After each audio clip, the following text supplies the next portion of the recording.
Darius Brooks was 38 years old when his wife threw a party to celebrate leaving him. 60 guests. Champagne. A rented rooftop venue in Buckhead. Her declaration to everyone they knew that she was ascending, and he was the thing being left behind. For 2 years, Adrian had been redirecting $47,000 from their joint account, building an escape with another man, and telling anyone who would listen that Darius had no ceiling. And standing in that rooftop crowd, raising their glasses, were the neighbors, the church members, the colleagues who had all accepted her version of him. The quiet, unremarkable man with the modest salary and no real future. What none of them knew was that the venue they were standing in belonged to Darius, had belonged to him for 3 years, and at 9:52 that evening, the music stopped. Then came the sound, low at first, then overwhelming, a helicopter descending toward the adjacent landing pad. On its side panel, 3 words, Brooks Capital Holdings. The door opened, and the man his wife called Furniture stepped out.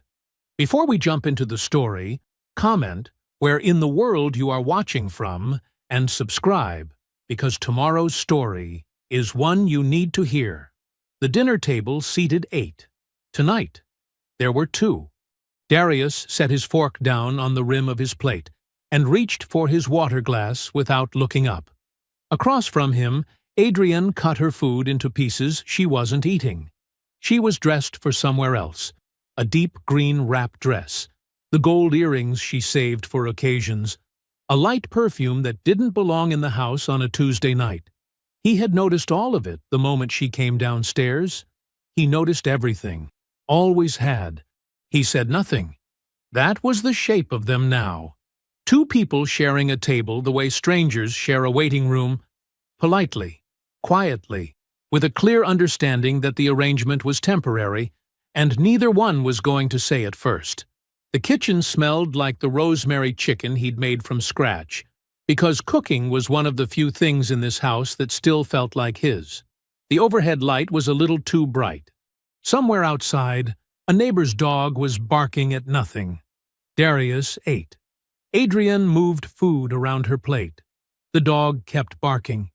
He had grown up in a small house in southwest Atlanta, where silence meant something bad was coming. His mother had worked double shifts at a hospital laundry facility, and his father had left early enough that Darius only remembered him as a shape in a doorway. There, and then not. Silence in that house was the sound of waiting for the next hard thing. He had spent 38 years learning to read rooms, reading people, filing information away behind a face that gave nothing back. He was very good at it.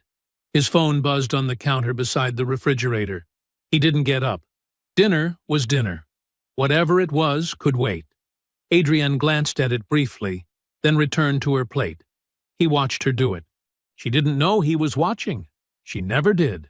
He had taken the regional facilities director position 4 years ago after a decade of working his way through commercial property management, leasing coordinator, operations supervisor, district manager. It wasn't glamorous. He knew that. The title didn't make people lean forward at dinner parties, didn't generate the specific kind of interest Adrian had once expected his career to generate. By year 3 of the marriage, she had stopped mentioning his job to her friends entirely. By year 5, she had begun that subtle rearrangement that ambitious people do when they've decided a situation is beneath them. The slight sighing, the barely visible flinch when he described his week, the way her face organized itself into patience rather than interest.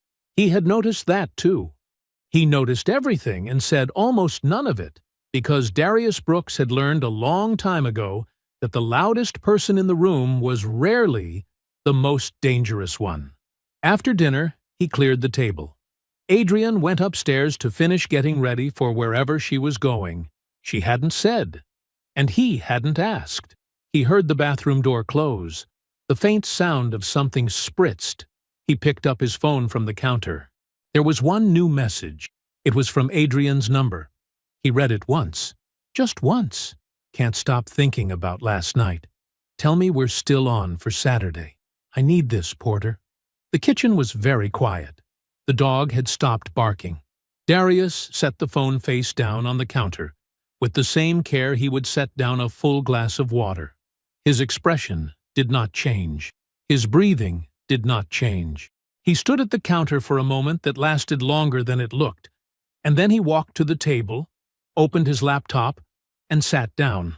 By 2 a.m., the house was completely dark, except for the blue-white glow of the screen in front of him. Adrienne had come downstairs once, around 9:30, car keys in hand. She said she wouldn't be late. He said, "Okay." She left. The door closed. He kept working. What he found was not one thing. It was a structure. The hidden account appeared first, opened 14 months ago under her maiden name at a bank across town. He found the trail through a shared family cloud account she had forgotten they both still accessed, where an automatically synced document contained partial records of transfers she believed were invisible. They were not invisible. He cross-referenced them against their joint account history, line by line, month by month, with the methodical patience of a man who had spent 15 years reading financial documents for a living. 22 months, $47,000. Moved in amounts small enough, 400 here, 900 there, sometimes just 250, to pass beneath the surface of ordinary attention. His attention was not ordinary. The emails were in a separate folder, linked through the same cloud sync, and they were 18 months of evidence that what he was looking at was not a woman who fell out of love. It was a woman who had been planning a controlled exit since before she felt anything in particular about him at all. She and Porter discussed the divorce the way people discuss a business transaction: timelines, asset targets, the expected settlement. Porter's responses were brief and practical. Adrienne's were detailed, confident, occasionally warm in the specific way of someone energized by momentum. Near the bottom of the chain, he found the line. He never had anything worth fighting for. Never did. He's just furniture I'm finally throwing out. Darius read it. He did not read it again. He closed the laptop, stood up, filled the coffee maker with water and grounds, and pressed the button and listened to it begin to work. Then he sat back down at the table with his hands folded in front of him and watched the Atlanta sky through the kitchen window. Black first, then a deep bruised gray, then the flat, pale blue of very early morning. He was not shaking. He was deciding. The parking garage on Peachtree was mostly empty at 7 in the morning. A few scattered cars on the lower level, the smell of concrete and exhaust, and something faintly metallic that big structures always carry.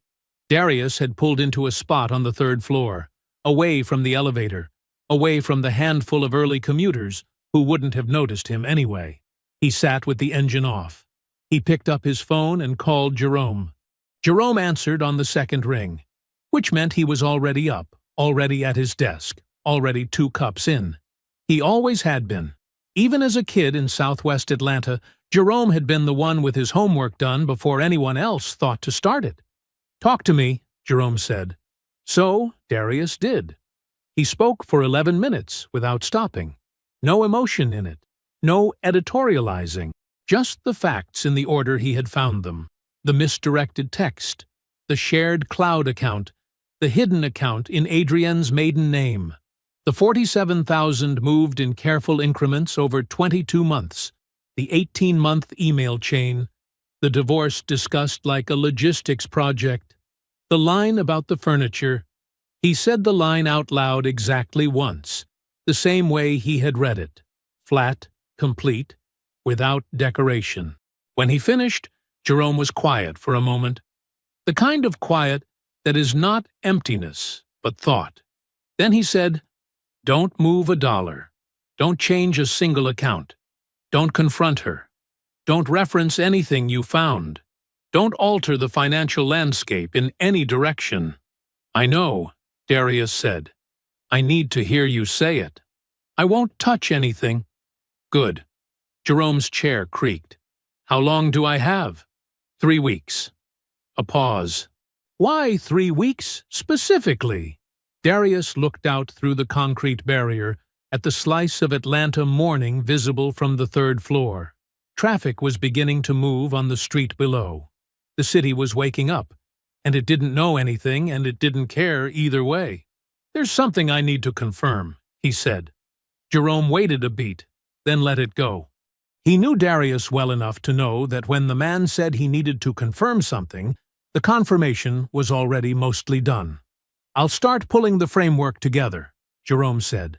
Send me everything you pulled from the cloud account, the full chain. Already compiled. Darius had been up until 4. I'll send it when we hang up. Darius, Jerome's voice shifted, just slightly, the professional surface thinning enough to let the person underneath come through. You doing all right? A brief pause. I'm working, Darius said. Jerome accepted that. Talk soon. The confirmation came 2 days later. Darius was at his desk at the commercial property office, the legitimate one, the one that said Regional Facilities Director on the door, when his property manager, Dana, forwarded him a routine booking inquiry flagged for owner awareness. She included a single line in the body of the email. Thought you'd want to see this one directly. The attachment was a venue booking confirmation for the Meridian. The Meridian sat on top of a 12-story building in Buckhead.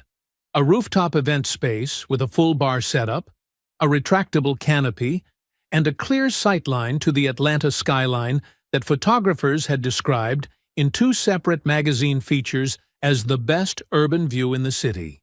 It had been a Brooks Capital Holdings property for 3 years. Darius had acquired the building when the previous owner defaulted, renovated the rooftop space with operating profits, and turned it into one of the most sought-after private event venues in the metro area. He read the booking confirmation from top to bottom. Third-party event planner. Full venue buyout. 60 guests. A Saturday evening, 3 weeks out. Client name: Adrian Brooks. Event description: Liberation Celebration. He read that line twice, not because he needed to, because he wanted to be precise about what he was looking at. His wife had booked her divorce party in his building. She had no idea it was his building. That was the thing she didn't know, and had never known, because Adrian had decided who Darius was in year 2 of their marriage, and had never once revisited that decision. The Brooks Capital Holdings portfolio existed entirely outside the frame she had built around him. She had looked at a man she believed had a ceiling and stopped looking, and in the years her eyes were elsewhere, he had been buying the ceiling. He picked up his phone, called Dana. "Confirm the booking," he said. Dana paused for only a second. She was a practical woman. She had worked with Darius for 6 years. Full confirmation. Deposit processed. Full confirmation. Let the planner know we're looking forward to hosting. Understood, she said, without any additional comment, which was one of the many reasons she was excellent at her job. He ended the call, opened the filing folder he had started the night of the laptop, the one that lived on an encrypted partition on his personal drive, organized by date and category. He added the booking confirmation. He labeled it clearly. Then he closed the folder, closed the drive, and went back to work. He called Beverly from his car that evening, parked outside a gas station off Memorial Drive with the engine running and the heat on low. She listened to all of it without interrupting. The text, the emails, the $47,000, Porter, and finally the venue booking. He told it the same way he told Jerome: flat, precise, complete. When he finished, Beverly was quiet for 3 full seconds. Then she laughed. It came from somewhere deep, not cruel, but full. The specific, rolling satisfaction of someone watching a story arrive at the ending it had been building toward from the very first page. It lasted about 10 seconds. Then it stopped. "She booked her party in your building," Beverly said. "Yes, Darius." Her voice was different now, settled and direct. "What do you need from me?" he told her. The line went quiet. Not the laughing kind of quiet. The kind that meant she was taking it seriously, turning it over, measuring it the way their mother had always measured things. Not for what they looked like, but for what they were actually made of. "Are you sure?" she asked. "I've been sure," he said, "since 2 a.m. The divorce papers arrived on a Tuesday. Darius was at the front desk signing for a supply delivery when the courier walked in. The man checked his tablet, confirmed the name, and handed over the envelope with the practiced indifference of someone who had delivered bad news enough times that it had stopped registering as bad news at all. Darius signed the courier's form, took the envelope, set it on top of the supply delivery clipboard without opening it, and finished what he was doing first. Then he rode the elevator back to the 14th floor, sat down at his desk, and opened it. Adrian's attorney was a woman named Hargrove. Darius had heard the name before. Jerome had mentioned her once in passing, the way a careful man mentions a name he wants filed away. Aggressive asset discovery. Scorched earth negotiating. The kind of attorney you hired when you wanted the other side to feel the weight of the process before a single argument was made. He read through the filing. All of it. He set it on his desk when he was done, aligned the edges with the corner of his desk pad, and sent Jerome a single text. Papers arrived. Hargrove. Jerome responded in under a minute. Expected. We're ready. Darius put his phone face down and got back to work. Pamela called 4 days later. He hadn't spoken to her in almost 2 months. She had been a colleague years ago, before the paths diverged the way paths do. Not through conflict, but through the slow drift of different priorities. She had always been decent. She had watched the marriage from the outside with the kind of clear-eyed quiet that people who aren't inside a thing sometimes have. "I need to tell you something," she said, "and I need you to hear it before you hear it somewhere else. Go ahead." She told him about the invitations. 60 guests, their neighbors, church members, people from Adrian's office, people who had eaten food at Darius's table, who had parked in his driveway, who had shaken his hand at summer cookouts and Christmas gatherings. "Porter's going to be there," Pamela said. Her voice was careful. "She's presenting him like a—" She paused, looking for the right word. "Like an announcement." "I understand. I'm sending you a picture of the invitation," she said. I thought you should see it." The image came through 30 seconds later. Champagne glasses, gold graphic, clean design. The kind of thing someone put real thought into. At the top, "She's finally free." He looked at it for a moment. Then he saved it to the encrypted folder, filed it under the correct date, and labeled it. "Thank you, Pamela," he said. "I mean that." "You doing okay?" she asked. "I'm working on something," he said. "I appreciate you calling." He coordinated with Dana and Jerome over the following 2 weeks in the specific way he coordinated everything, methodically, without urgency, in short, precise conversations that each covered exactly what they needed to cover and nothing more. Dana would manage the Meridian that evening as she always did. Fully staffed, full service. Nothing that would signal anything unusual to the event planner or to Adrian's guests. Jerome would be present, document case in hand, positioned and prepared. Beverly knew the full shape of what was coming and had stopped asking questions because she had already asked the only ones that mattered. Everything was in place. Everything had been in place for days. Adrian arrived at the Meridian at 7:45 in white. It was not an accident, the white. Nothing about that evening was an accident. The dress was fitted and deliberate, and she moved through the rooftop in it with the ease of a woman who had rehearsed the occasion inside her own mind enough times that the actual evening felt like confirmation rather than event. Porter was beside her, broad-shouldered, self-satisfied, his hand at the small of her back in the practiced way of a man who understood the language of public presentation. He fit the story perfectly.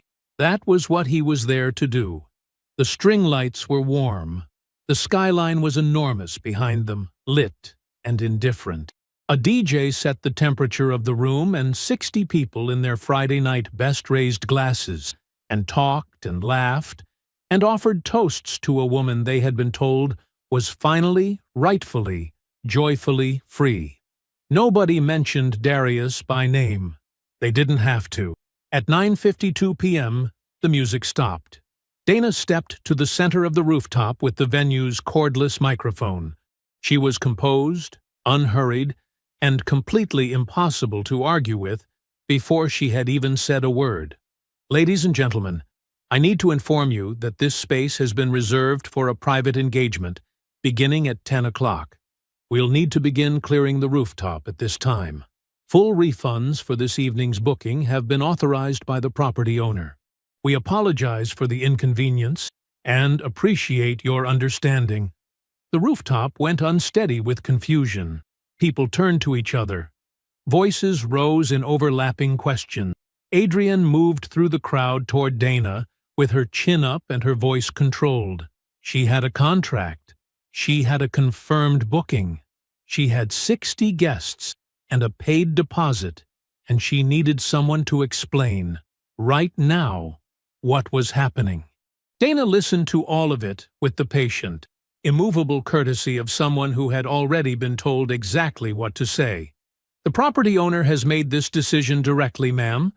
The refund will be processed in full. I'm sorry for the disruption. The property owner.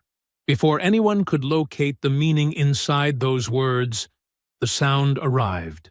It came from below the skyline first, a low, rhythmic percussion, felt in the chest before it was understood by the mind.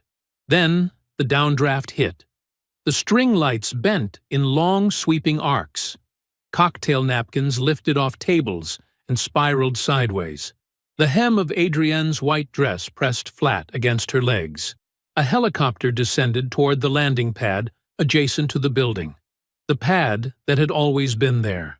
The pad Adrienne had walked past 2 hours ago without registering it as anything other than architecture. On the side panel of the aircraft, visible as it settled, a logo. Clean sans serif lettering, small and unflashy. Brooks Capital Holdings. The door opened. Darius stepped out. He was wearing a charcoal suit, perfectly fitted, no tie, top button open. He moved across the landing pad without breaking stride and without looking at anyone in particular, with the unhurried ease of a man conducting a routine visit to a property he owned, because he was. Jerome followed 2 steps behind, carrying a leather document case, his expression pleasant and entirely unreadable. Darius moved through the rooftop. Brief handshake with Dana. A slow, proprietary survey of the space, the bar setup, the canopy, the sight lines, the specific, casual inventory of someone who had approved the renovation budget for all of it. He did not go to Adrienne. He did not acknowledge Porter. Then he looked at her. Once, across the full width of the rooftop. It was not a performance. There was no triumph in it, no wounded drama. It was the look of a man in full possession of the complete picture, who no longer needed a single thing from the person standing across from him. Every email, every increment of stolen money. Every morning she walked past him without speaking. Every decision he made in the silence her contempt created. All of it, held in a single sustained look that said none of it out loud. He held it for 3 seconds. Then he looked away. He took out his phone, dialed, did not step aside. He stood where he was and spoke at a volume the immediate circle could hear clearly. His eyes found Deborah, Adrienne's mother, standing 6 feet away with a champagne flute she had entirely forgotten she was holding. The property your daughter filed a claim on is a separate LLC asset, he said, calm and unhurried, established before any marital funds were involved. Her attorney will have the full documentation by 8 tomorrow morning. A pause. She planned her liberation celebration in my building. I thought you should know that before you left. He ended the call, pocketed the phone. He looked at Porter once, not with anger, Not with contempt, with the specific, complete absence of expression that communicates something far worse than either total irrelevance. Porter had taken one careful step backward. His hand was no longer at the small of Adrienne's back. Darius nodded to Dana. Then he turned and walked back across the rooftop. The same pace, the same quiet authority, and boarded the helicopter. The door closed. The rotors accelerated. It lifted into the Atlanta night, banked south, the logo catching the city light for one long, visible moment. Then the dark swallowed it whole. On the rooftop, nobody spoke. The string lights were still moving in the fading downdraft. The DJ's equipment sat untouched. 60 people stood inside a building they now understood belonged to the man they had spent the evening toasting the absence of. Porter looked at his phone, found something on the screen that required his immediate attention somewhere that was not here. Adrienne did not move. The champagne in her glass had gone flat. The Atlanta skyline glittered behind her, vast and indifferent. Somewhere to the south, a helicopter was already gone. She stood at the center of everything she had arranged, and for the first time since she had decided Darius Brooks had a ceiling, she was not sure of anything at all. The call came in at 6:47 a.m. Hargrove was already at her desk when her phone rang. She was always at her desk, which was part of what Adrienne was paying for. She listened to the summary without interrupting. The helicopter, the logo, the property manager, the announcement about a separate LLC, Deborah standing there with a champagne glass she couldn't put down. When Adrienne finished, Hargrove said, "Send me everything you have on the Meridian venue and any LLC filings you're aware of under his name." Adrienne said she didn't have any LLC filings. She didn't know about any LLC. There was a pause on Hargrove's end that lasted exactly long enough to mean something. "I'll call his attorney," Hargrove said. "Don't talk to anyone today." Jerome answered on the second ring. He listened to Hargrove's opening with the pleasant, unhurried attention of a man who had been expecting this call for 3 weeks and had already decided how it would go. Hargrove was professional and precise. She laid out the position cleanly, identified Brooks Capital Holdings as a potential marital asset on the basis of its formation during the marriage, and requested a full disclosure of the LLC's founding documentation, capitalization records, and operational financials. Jerome said he would be happy to provide full documentation at the appropriate stage of proceedings. Hargrove asked if he could tell her anything preliminary about the company's founding capital, specifically whether any marital funds had been used in the LLC's formation. Jerome said he could tell her the documentation would speak for itself. Hargrove tried 2 more angles. Jerome was cordial for both of them. When she pushed on the timeline of the LLC's formation, he said, "We'll see you at the deposition, counselor. I think you'll find the record very thorough." He wished her a good morning and ended the call. The record was more than thorough. It was 8 years deep and clean at every layer. The origin of Brooks Capital Holdings was not complicated. It was simply not visible, because Darius had understood, early and without bitterness, that anything he named out loud inside his marriage would be assessed, found insufficient, and filed away as evidence of his limitations. He had stopped naming things out loud in year 2, when he brought Adrienne a business concept he had spent 4 months developing, and she listened with the polite, pained patience of a woman waiting for her turn to explain why the timing wasn't right, why the numbers were soft, why they should focus on stability before anything else. He had nodded. He had folded the pages. He had not brought it up again. He had simply started building. The seed capital came from Beverly. 3 years before the marriage, Beverly had received a legal settlement, a premises liability case that took 4 years to resolve, and paid out in a single lump sum that she held in her own account and thought about carefully for 6 months before she called her brother. The gift was documented in writing. It named the amount, the source, the recipient, and the intent. It was signed, notarized, and filed with Jerome at the time of transfer. The money moved into a dedicated account under Darius's name, separate from anything he and Adrienne would later share, and it sat there untouched for 11 months while he identified the right property. He found it in southwest Atlanta, a distressed two-tenant commercial strip that the market had passed over because the neighborhood looked to most buyers like a long-term problem. Darius looked at it differently. He saw the transit corridor 3 blocks east. He saw the rezoning proposals moving through city council. He saw a price that reflected the fear of other people rather than the actual value of the land.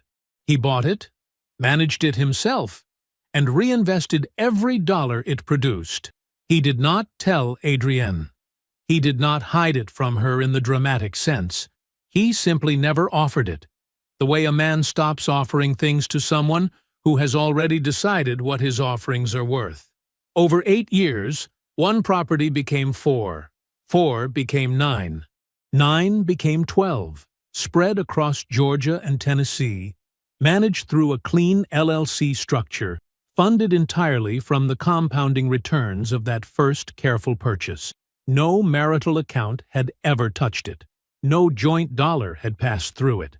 Every transaction was documented, dated, and organized in the specific way of a man who had always understood that what he built alone needed to be unambiguously, irrefutably, completely his. Brooks Capital Holdings. Net asset value, $4.2 million. The marital assets Adrienne had built her entire strategy around, the house, the joint savings account, totaled $441,000. She had spent 2 years engineering a financial extraction from the wrong number. Jerome set the completed binder on the desk between them. It was thick. 8 years of quarterly financials, founding documentation, property transaction records, Beverly's gift letter on top. Everything in sequence, everything clean. Her attorney is going to argue commingling, Jerome said. She'll say the LLC appreciated during the marriage, and that creates an equitable claim. Darius looked at the binder. He picked it up, felt the weight of it, set it back down. "Let her," he said. He closed the folder. He was ready. Jerome introduced Webb on a Tuesday morning, in a corner office that smelled like coffee and old paper. Webb was a compact man, mid-50s, with the kind of face that gave nothing away, not unfriendly, just economical. He wore a plain gray suit and carried a battered leather satchel that looked older than the building they were sitting in. He shook Darius's hand once, briefly, and sat down without being asked. Jerome said, "Webb handles our forensic financial work. He's thorough." Webb didn't react to the compliment. He just opened the satchel, pulled out a yellow legal pad, and clicked his pen. He looked at Darius. "Tell me what you know about Porter Langston." Darius told him. All of it. The email chain, the redirected funds, the condo, the way Porter had inserted himself into Adrienne's narrative as proof of something better waiting on the other side. He spoke without emotion, the way he always spoke about things that mattered. Carefully, completely, without leaving gaps. Webb wrote 4 lines of notes. That was all. He clicked his pen closed and said, "Give me 10 days. He was back in 8.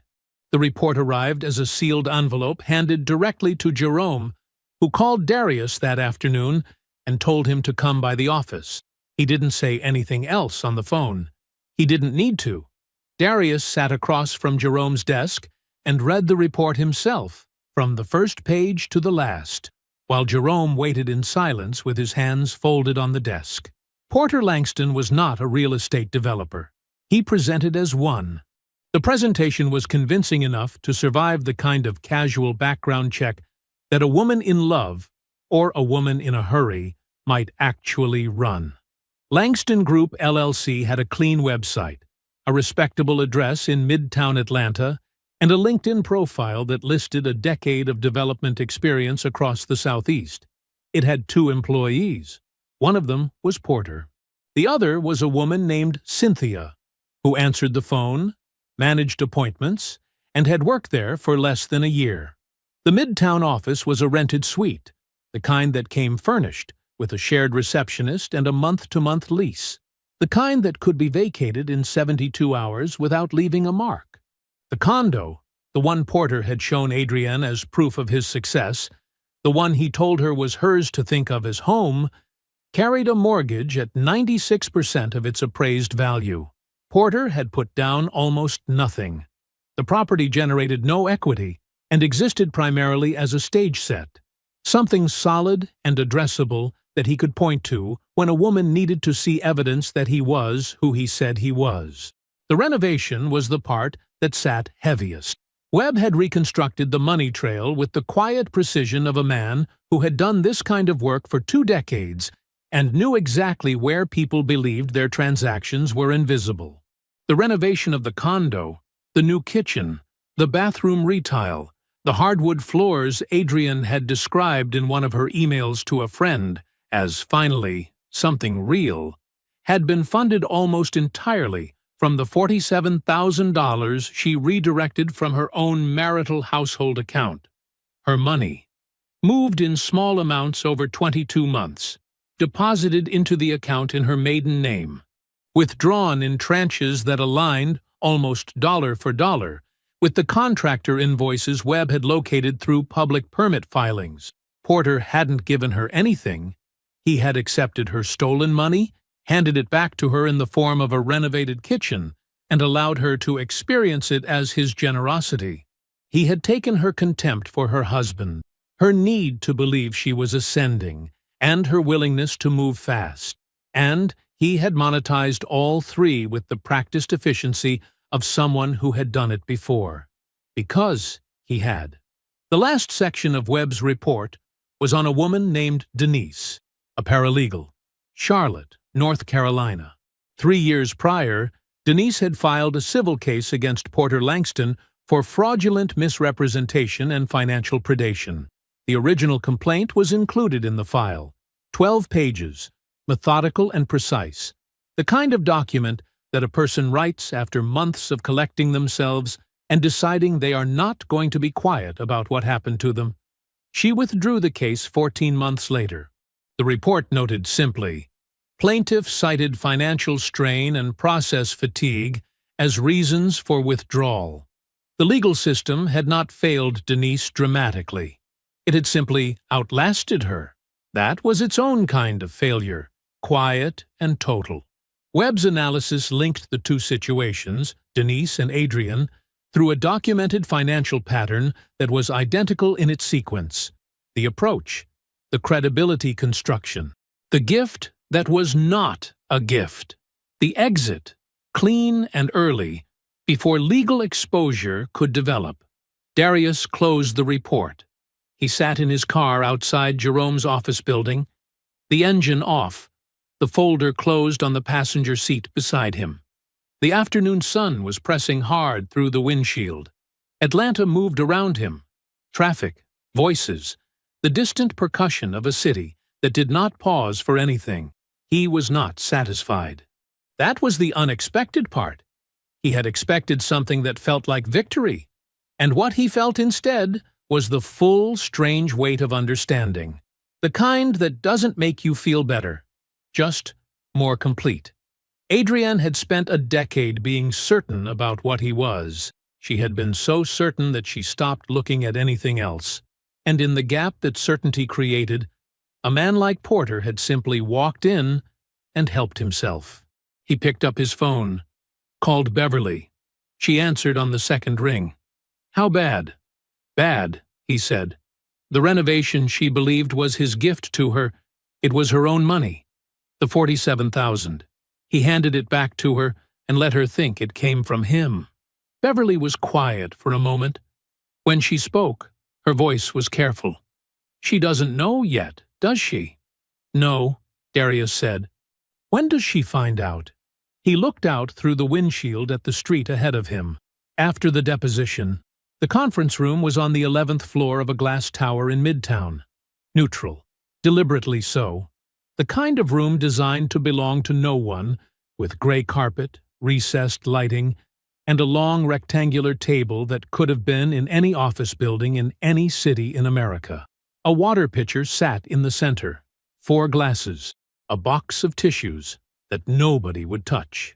Hargrove and Adrian were already seated when Darius and Jerome walked in. Adrian looked up when the door opened. Something moved across her face. Quick, almost invisible, the kind of micro-expression a person produces when reality arrives slightly ahead of their preparation for it.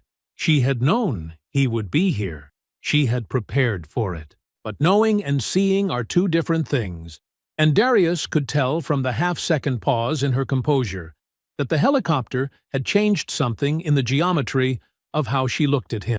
He had not been the man she expected him to be that night. He was not being that man now either.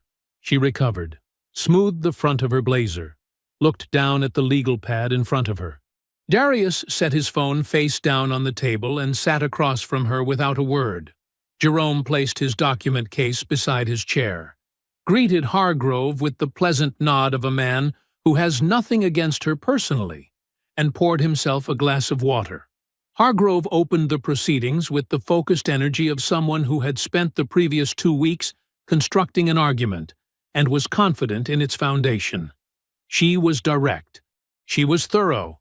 She had done her homework. Her position was straightforward. Brooks Capital Holdings was formed during the marriage. Under Georgia law, assets acquired during a marriage are presumed marital property, subject to equitable division. The LLC had grown substantially in value during the years Adrian and Darius shared a household, shared expenses, and functioned as a legal and financial unit. Whatever its origins, its appreciation occurred within the marriage. Adrian was entitled to an equitable share. She delivered all of it cleanly. No theater, no excess. Just the argument, laid out in sequence. Jerome listened with his hands folded on the table.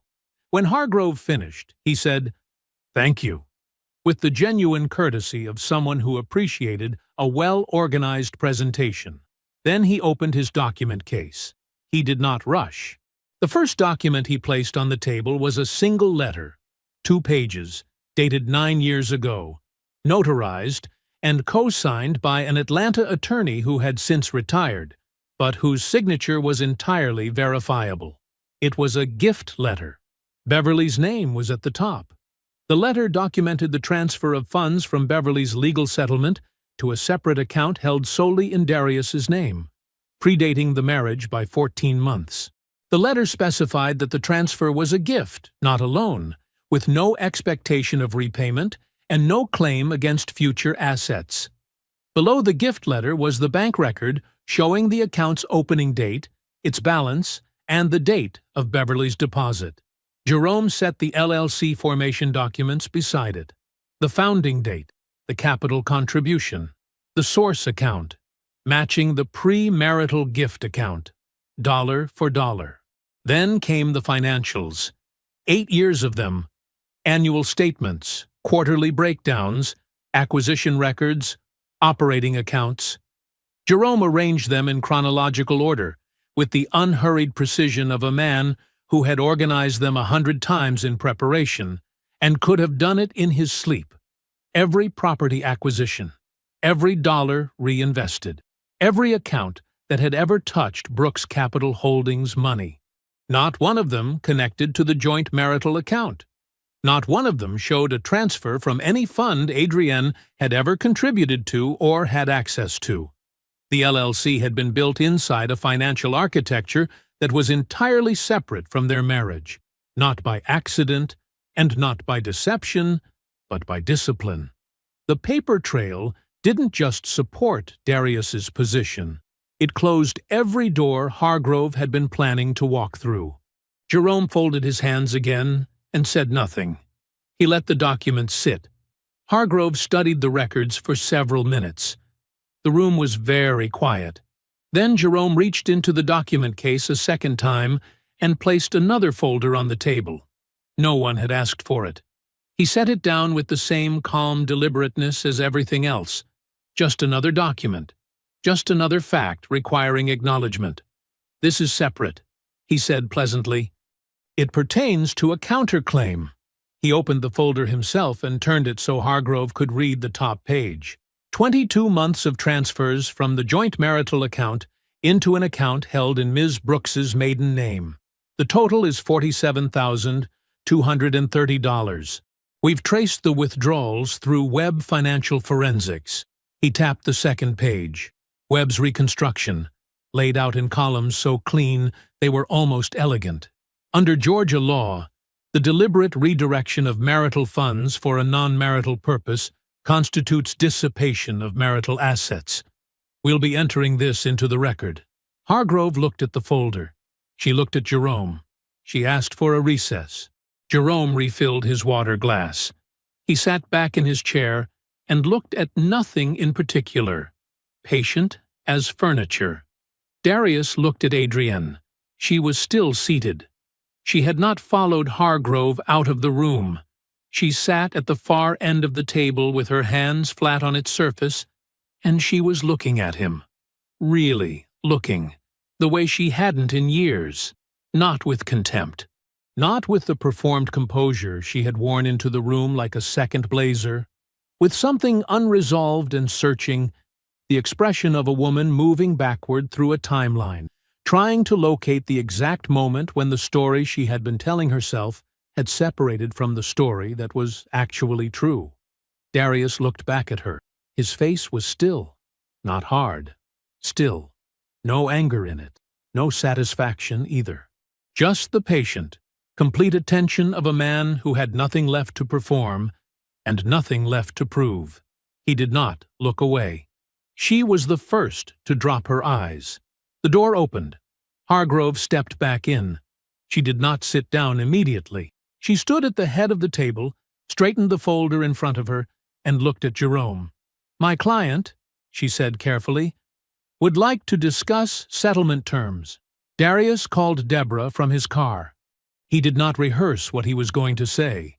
He did not need to. He had been thinking about this call for 3 weeks.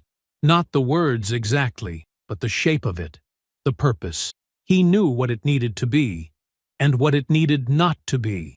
And the line between those two things was something he intended to hold without difficulty. She answered on the third ring. Her voice was warm in the careful way of someone who had been expecting to hear from him eventually and had not yet decided how to feel about it. He asked if she would meet him for coffee. She was quiet for a moment. Then she said yes. The coffee shop was in Decatur. Quiet on a weekday afternoon. Exposed brick walls and wooden tables, and the low sound of something instrumental coming from a speaker somewhere near the back. Darius arrived first and chose a corner table, away from the windows, away from the foot traffic near the door. He ordered 2 cups before she arrived. Deborah walked in wearing a gray cardigan and the specific expression of a woman who has rehearsed being calm. She was 61 years old and carried herself the way women do when they have spent decades being the steady one in rooms full of people who needed steadiness from them. She was good at it. Darius had always respected that about her. She sat down. She looked at him across the table. She accepted the coffee. Neither of them spoke for a moment. Then Darius reached into the document case he had set beside his chair and placed a folder on the table between them. He did not open it. He did not explain it. He pushed it gently to her side of the table and set his hands around his coffee cup and waited. Deborah looked at the folder. Then she looked at him. He said, "Take your time." She opened it. She read in complete silence. Darius watched her hands, the way they turned each page carefully, the way they stilled completely when she reached Webb's financial reconstruction. She did not rush. She did not skim. She moved through every page the way a precise woman moves through something she wants to understand fully before she responds to it. The affair timeline, the 22 months of transfers, the condo and the deed, Porter's financials, the hollow shell of Langston Group LLC, the 96% mortgage, the renovation funded by the money Adrienne had taken from her own marriage and handed to a man who packaged it back to her as love. Denise's original complaint from Charlotte. The pattern Webb had laid out in 2 columns that made Porter's methodology look exactly like what it was: a system, practiced and refined. And then the last page, the email. Darius watched Deborah read it. He watched her stop reading. He watched her read it again. She closed the folder. She set it on the table with both hands and looked out the window at the parking lot and the gray afternoon beyond it. A long moment passed. When she looked back at him, something in her face had shifted. Not broken, not theatrical, shifted. The way a foundation shifts when the weight above it has changed. She said, "I told people you were difficult." Her voice was even. She had decided to say it plainly, and she did. "I told the women at church that you had held her back, that she had been patient with a man who didn't appreciate what he had." She stopped. "I believed her," Darius said. "I know." She looked at him carefully. "You knew I was saying those things?" "I knew the version of the story she was telling. I knew you'd heard it." Deborah nodded slowly. She wrapped both hands around her coffee cup and looked down at it. "I defended her. To people who respected me." She said it the way a person says something out loud that they have already understood privately, not for his benefit, but because saying it was part of accepting it. "Yes," Darius said. She looked up. "So why are you sitting here showing me this? What do you want from me?" Darius was quiet for a moment. He looked at the folder between them on the table and then back at her. "Nothing," he said. "I'm not showing you this to change what you think of me. I don't need that." He paused. "I'm showing you because you went to those women with your name behind what she told you.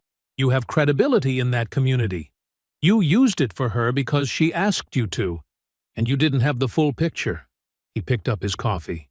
"You deserved the truth before she needed something else from you." Deborah looked at him for a long time. She did not cry. She did not apologize. She was not that kind of woman, and he had not come here for that. She said, "She's my daughter." "I know that," he said. "I will always love my daughter. I'm not asking you not to." She nodded once. She looked down at the folder. Darius paid for the coffee. He stood, buttoned his jacket, and looked at her one last time. "You can keep that," he said. Then he walked out. The condo listing went live on a Thursday.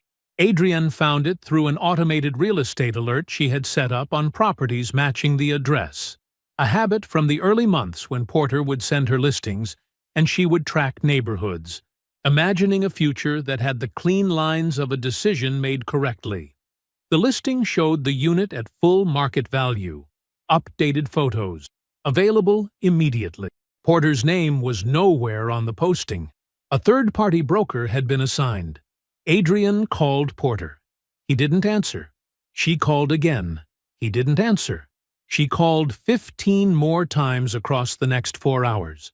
He answered on the 17th call with the measured calm of a man who had already decided what he was going to say, and was mostly annoyed that he'd had to wait this long to say it. The conversation lasted 6 minutes. She did not tell Beverly the specifics of what he said, but Beverly didn't need them. Adrienne called Beverly at 8:47 that evening. Beverly was in her kitchen when the call came in. She looked at the name on the screen for one moment, then answered with the warm, unhurried voice of a woman who had all the time in the world. Adrienne talked. Beverly listened.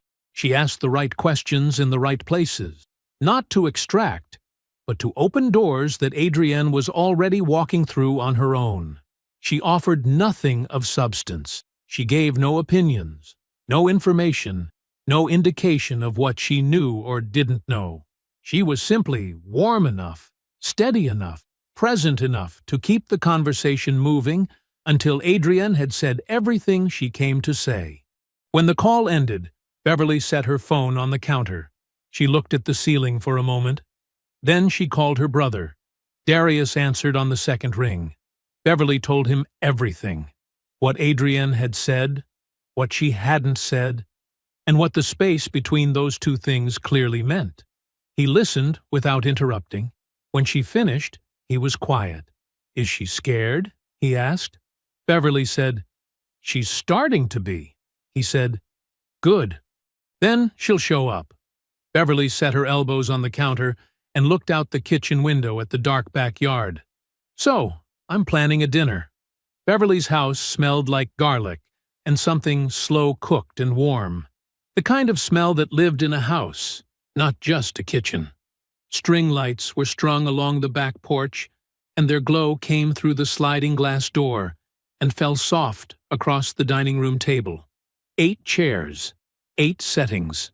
Darius was already seated when the doorbell rang.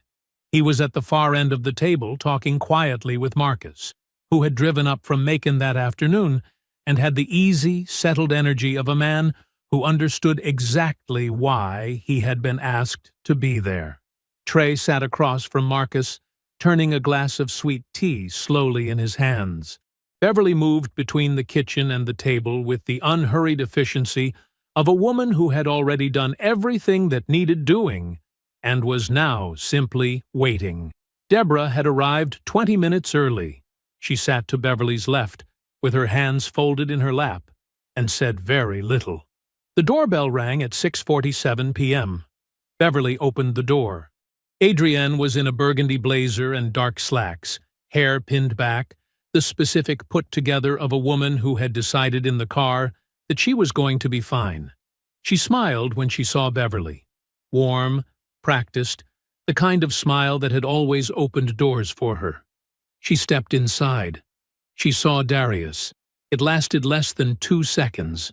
The thing that moved across her face. A small, rapid rearrangement. Not fear, not guilt. Something more like calculation. The private internal machinery of a woman who has just realized the room is configured differently than she expected and is already building a response. She found the smile again quickly. She touched Beverly's arm and said the house smelled amazing. Beverly said thank you and led her to her seat.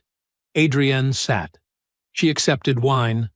She spoke to Marcus and Trey with the easy familiarity of someone who had spent years at family tables and knew how to work one. She did not address Darius directly. She did not ignore him in a way that was obvious. She was careful, and she was skilled. And for the first 40 minutes, she managed the room almost exactly the way she had always managed rooms. The food was good. The conversation stayed light. Marcus told a story about his youngest son. Trey laughed at something Adrienne said about city parking. Beverly kept the plates full and the wine poured. Darius ate and said very little and watched everything. At the 43-minute mark, Deborah set her fork down. The sound of it, the small, deliberate sound of silver against ceramic, moved through the room and settled. Beverly heard it and stopped reaching for the breadbasket. Marcus looked up. Trey went still. Deborah looked at her daughter. She did not raise her voice. She had never needed to raise her voice to be heard. She spoke in the same even tone she used in every serious conversation she had ever had. The tone of a woman who had already decided what needed to be said and had made peace with the cost of saying it. She recited what she had learned, not dramatically, not with accusation building toward a crescendo. She said it the way a woman reads a record she has memorized, plainly, completely, in sequence. The timeline, the transfers, 22 months, $47,000, the condo and whose name was on it, Porter's company, and what it actually was, the woman in Charlotte, the renovation paid for with Adrienne's own stolen money, returned to her as a gift by the man who took it, and then the email. She quoted it from memory, word for word, without looking away. Adrienne set her wine glass down. She said the folder was one-sided. She said context mattered. She looked to Marcus and said Darius had always kept her at a distance, that the marriage had problems she didn't cause alone. Marcus looked at his plate. She looked to Trey. Trey turned his glass slowly and said nothing. She looked at Beverly. Beverly looked back at her and did not look away. The table had withdrawn, not cruelly, not with ceremony. It had simply stopped offering her the foothold she was reaching for, one by one, until she was standing in the center of a room that was no longer arranged around her version of events. Deborah picked up her fork and resumed eating. Then Darius set down his own fork, quiet, deliberate. He looked at Adrian. He said, "You decided I had a ceiling early, before you had any real reason to, and once you decided, you never went back to check if you were right. Even when the evidence was telling you something different. You'd already written the story. I was the limitation in it." He paused. "So I stopped trying to show you anything. I built what I built without asking for your belief, because your belief stopped being something I needed." The room was completely still. "You can have the house," he said. "Keep everything you fought for. All of it." He picked up his napkin, folded it, and set it beside his plate. "I'm done with everything that was small." He stood. He looked at Beverly and said dinner was excellent. He shook Marcus's hand across the table, then Trey's.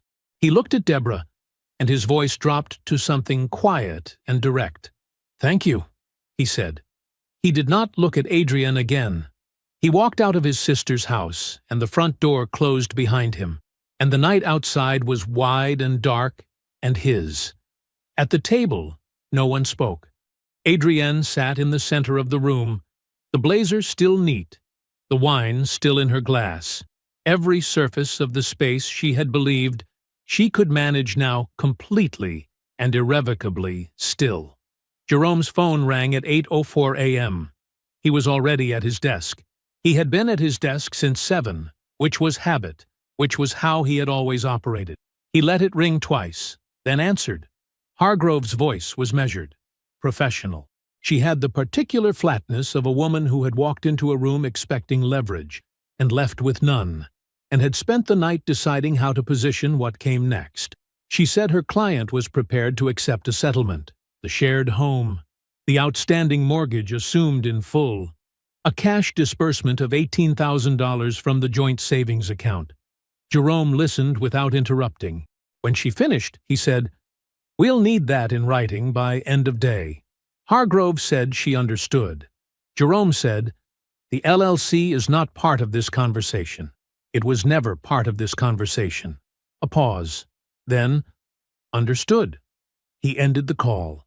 He set his phone on the desk and sat for a moment with his hands folded, looking at the window. Then he opened his files and got back to work. The condo listing went live on a Tuesday. By Thursday, it had passed through the same channels that the Liberation Celebration invitations had traveled 6 weeks earlier. The same group texts, the same neighborhood networks, the same professional contacts who had lifted their glasses and toasted Adrian's freedom. The property was listed under Porter's name alone. Adrian's contribution to the renovation was not mentioned. It never would be. People noticed the discrepancy without being told to notice it. That was how these things worked. The listing circulated. Questions followed. The questions found answers in conversations that Deborah was already having. She did not post anything. She did not broadcast. She sat across from women she had known for 20 years in the same church fellowship hall where she had defended her daughter's version of the story, and she corrected the record the same way she had damaged it, directly, quietly, with the full weight of her credibility behind every word. She told them what she had seen. She told them what the documents said. She told them she had been wrong about Darius Brooks, and she said it without qualification, because Deborah was not a woman who issued half apologies. Beverly worked differently. She made calls to people who had respected Darius for years and watched him get replaced in the social narrative with a version of himself that bore no resemblance to the man they knew. She didn't dramatize, she just told them what happened. She told them about the building. She told them about the company. She told them what Porter actually was. Marcus and Trey handled the men in the direct, economical way that men in their circle communicated. Over phone calls, over lunch, in 2 sentences when 2 sentences were enough. You know what Darius built? You know what she did with the money? You know what that man Porter actually is? The answers moved through the network and settled. No posts, no public confrontations, no screenshots shared to 100 strangers. Just the truth, moving person by person, the way the lie had moved, and sticking. The way truth sticks when the people carrying it have nothing to gain from it except their own integrity. Jerome's letter to the managing director of Adrienne's marketing firm was 3 paragraphs long. It introduced Brooks Capital Holdings. It expressed interest in building partnership relationships with firms serving the company's growing tenant base. It was cordial and completely professional and contained no mention of Adrienne Brooks by name. The managing director received it on a Wednesday morning. She read it once. She pulled up the Brooks Capital tenant list, which was publicly available through commercial real estate filings. Then she pulled Adrienne's client roster. The overlap was immediate. She did not fire Adrienne. She was not that kind of manager, and the firm was not that kind of firm. But by the following Monday, 3 of Adrienne's 4 largest accounts had been quietly reassigned to a senior colleague. Adrienne was informed that the realignment reflected a restructuring of the client services division. No one raised their voice. No one said Darius's name. The accounts were simply gone. The package to Charlotte went out on a Friday through Jerome's courier service, addressed to Denise, marked personal and confidential. Inside, Webb's complete investigative report on Porter Langston, the financial pattern across both situations, documented in sequence, the condo records, the Langston Group LLC filings, and Denise's own original complaint, the one she had filed and withdrawn 3 years ago, returned to her now with everything she hadn't been able to access the first time, everything that would have made withdrawal unnecessary. Jerome's cover letter was 4 sentences. It identified the sender as legal counsel in a separate matter involving Porter Langston. It stated that the enclosed documentation had been compiled in connection with that matter and was being shared because the recipient was owed information that had not been available to her when she needed it. It included no instructions. It made no requests. It ended, "We wish you well." Denise received the package on her lunch break. She was a paralegal. She had worked for a litigation firm for 9 years. She opened the envelope at her desk, cleared a space, and read through every page with the careful, unhurried attention of someone who had been waiting a long time to see exactly this kind of documentation. When she reached the last page, she set it down. She sat for a moment. Then she reached for her phone and called her attorney. In Houston, Porter's phone buzzed on the nightstand with a notification he did not yet understand. The machinery was in motion. The conference room on the 14th floor had glass on 3 sides. Below it, the Cumberland River moved through the city in wide, slow curves, gray-green in the afternoon light, unhurried, the kind of water that had been going where it was going for a long time and had no need to announce it. Nashville spread out in every direction beyond the glass, building cranes, new construction, the particular skyline of a city in the middle of becoming something larger than it used to be. Darius recognized that energy. He had built inside it his entire adult life. He was in a meeting, 4 people across the table, a commercial broker, a civil engineer, and 2 members of his acquisitions team who had relocated from Atlanta 6 months ago when the satellite office opened. The conversation was about a 14th property, a mixed-use building in Germantown, 2 blocks off the main corridor, undervalued by a market that hadn't caught up to the neighborhood yet. The kind of asset Darius could read in 10 minutes and had been reading correctly for 8 years. He listened more than he spoke. That had always been his way. When he did speak, the room adjusted. Not because he raised his voice, he didn't, but because the people in that room had sought him out, had read his track record, and made their own decisions about what his words were worth. And so when he offered an opinion, it landed with the full weight of everything he had demonstrated before he said it. This was what he had built. Not just the properties, not just the portfolio. This, the room, the posture, the complete absence of any need to prove himself to anyone sitting in it. The meeting ended at 3:15. The broker shook his hand and used the word visionary. Darius thanked him without agreeing or disagreeing and walked him to the elevator. The office was quiet after they left. He stood at the glass for a moment, looking at the river. Jerome appeared in the doorway behind him, no longer just his attorney, but his named operational partner, a title that had been accurate for years before it was ever official. Jerome set a folder on the conference table.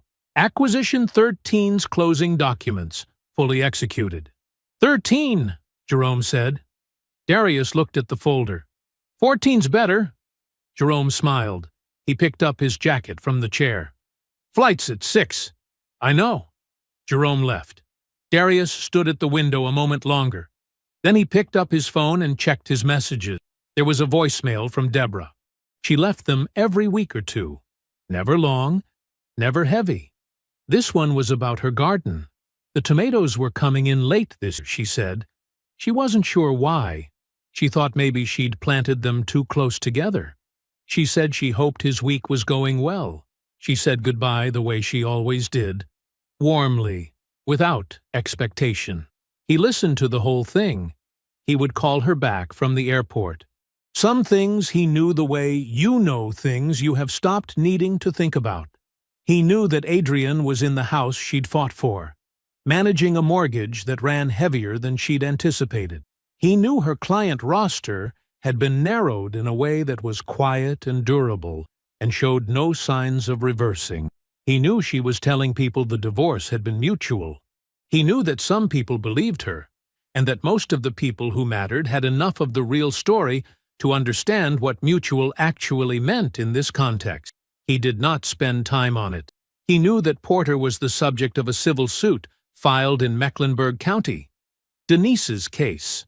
Her documentation was thorough. Webb's reports, Porter's full financial history, the pattern that linked Charlotte to Atlanta with the systematic clarity of a man who had done this enough times to get careless. Her attorney was patient. The case had the steady, grinding momentum of someone who had waited years to be ready and was no longer willing to be rushed or exhausted into stopping. Porter had recently retained his third lawyer in 6 months. Darius had not spoken to anyone involved in the case, had not been asked to, and would not be needed. He knew that Beverly's kitchen had been finished for 3 weeks. He had arranged the renovation while she was in Savannah visiting their mother. New appliances, new countertops, the farmhouse sink she had mentioned once in passing 3 years ago, in a way that made clear she had already decided it was something she would never have. She had called him from the driveway when she got home. She was crying before she finished the first sentence. He had told her it was long overdue. She had told him he was impossible. They had talked for an hour. The flight to Atlanta boarded at 6 and lifted just past 6:30. Darius had the window seat. He always took the window seat. He settled in, declined the earbuds, and watched Nashville shrink below him, the river catching the last of the evening light, the cranes, the Germantown corridor 2 blocks off the main stretch, where a building was waiting for someone with patience and a very long horizon. The plane leveled, then began its southward arc. He looked out the window at the dark below, the highway grids and the scattered lit squares of neighborhoods, and the long stretches of nothing between one city and the next. And he thought about a kitchen in Atlanta at 2 in the morning, an open laptop, a cup of coffee going cold on the counter, while outside the window the sky moved from black to gray to the flat, pale blue of a morning he had spent making a decision. He thought about what that night had cost him, the years before it that had cost him more, the particular weight of loving someone who had already decided what you were worth before you had the chance to show them. He thought about what all of it had built in him, the discipline that had always been there, sharpened now into something finer, the stillness that was never weakness, the understanding, hard-won and permanent, that the most dangerous thing you could do to a man like him was to look past him and leave him room to work. He would not change a single thing. He closed his eyes. The plane descended. Below him, Atlanta spread toward the horizon, enormous, indifferent, glittering, the same city it had always been, full of people building things in the dark that the people around them could not yet see. I hope you enjoyed that one. Be sure to like the video and subscribe so you don't miss the next story. I've picked out 2 more for you that I think you'll really like.